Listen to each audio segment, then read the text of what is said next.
ঢাকা বিশ্ববিদ্যালয়ের টিএসসিতে একটি গ্রাফিতির উপর পোস্টারিং করে সমালোচনার মুখে পড়েছেন ছোট পর্দার জনপ্রিয় অভিনেত্রী মেহজাবিন চৌধুরী। এবার এ ঘটনাকে ক্ষমাসুন্দর দৃষ্টিতে দেখার আহ্বান জানিয়ে নিজের ফেসবুক ওয়ালে ব্যাখ্যা দিয়েছেন তিনি। প্রিয় মালতী সিনেমার প্রচারণায় অংশ নিয়ে অভিনেত্রী মেহজাবিন চৌধুরী সোহাগী জাহান তনুর স্মৃতি ধারণ করা গ্রাফিতির উপর পোস্টার লাগিয়ে দেন।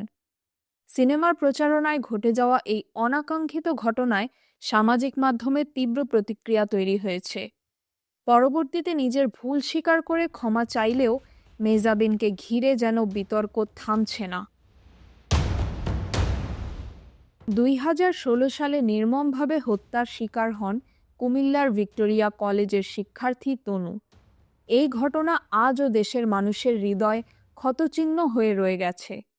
ন্যায় বিচারের প্রতীক হয়ে থাকা তার গ্রাফিতি ঢাকা বিশ্ববিদ্যালয়ের প্রাচীরে দীর্ঘদিন ধরে দাঁড়িয়ে। সেখানে সিনেমার পোস্টার লাগানোর বিষয়টি ভিডিওতে ভাইরাল হলে সামাজিক মাধ্যমে অনেকে একে সংবেদনহীন এবং অমর্যাদাকর বলে আক্রমণ করেন।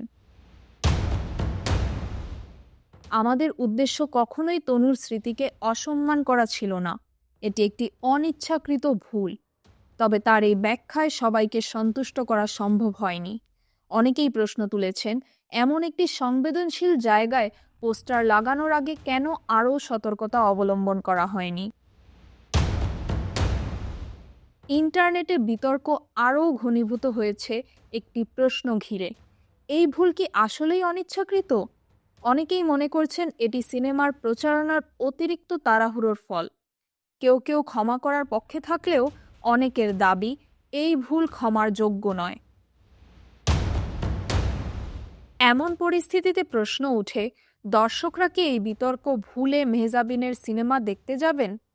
প্রিয় মালতী সত্য ঘটনা অবলম্বনে নির্মিত একটি চলচ্চিত্র, যেখানে নাম ভূমিকায় অভিনয় করেছেন মেহজাবিন।